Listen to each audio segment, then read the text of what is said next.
আল্লাহর হাবিব বলছে ততক্ষণ পর্যন্ত কিয়ামত হবে না। কখন হবে? দেখবে হক্কানি এলেম উঠে যাবে। এলেম কেমনে উঠবে? হক্কানি আলেমদের ইন্তেকালের মাধ্যমে এলেম উঠে যাবে।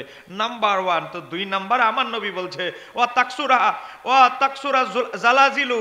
তারপরে 2 নাম্বার একটা আলামত হচ্ছে ঘন ঘন ভূমিকম্প হওয়া শুরু হবে। যেটা বলেন না সুবহানাল্লাহ।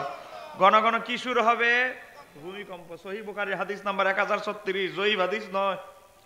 তো আজকে 2022 সালের ডিসেম্বরের দিকে দেখেন তুরস্কে বড় ভূমিকম্প হলো, সিরিয়া সীমান্তে সিরিয়া হলো, তুরস্কে হলো। এখনো পর্যন্ত বিল্ডিং গুলো নির্মাণ শেষ করতে পারে না, এখনো পর্যন্ত ঠিক হয় নাই। ভূমিকম্প যে হয়েছে আজকে 2023 সালে বাংলাদেশে কয় দফা ভূমিকম্প হলো দেখেন।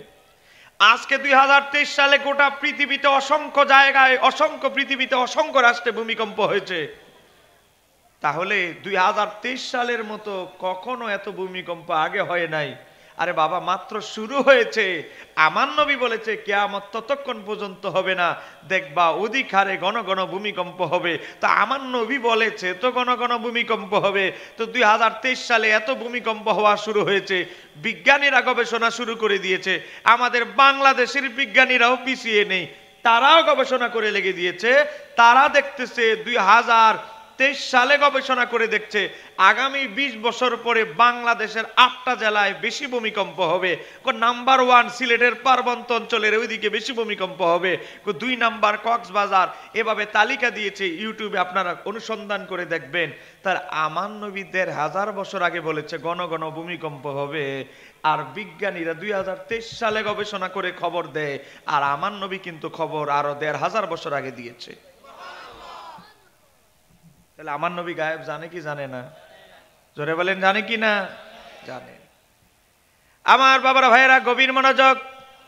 আমার নবী বলছে কিয়ামতের অন্যতম একটা আলামত হলো ঘন ঘন ভূমিকম্প হবে। এই যে গত 8-9 দিন আগে ভূমিকম্প হয়েছে চট্টগ্রামে, হয়েছে নি?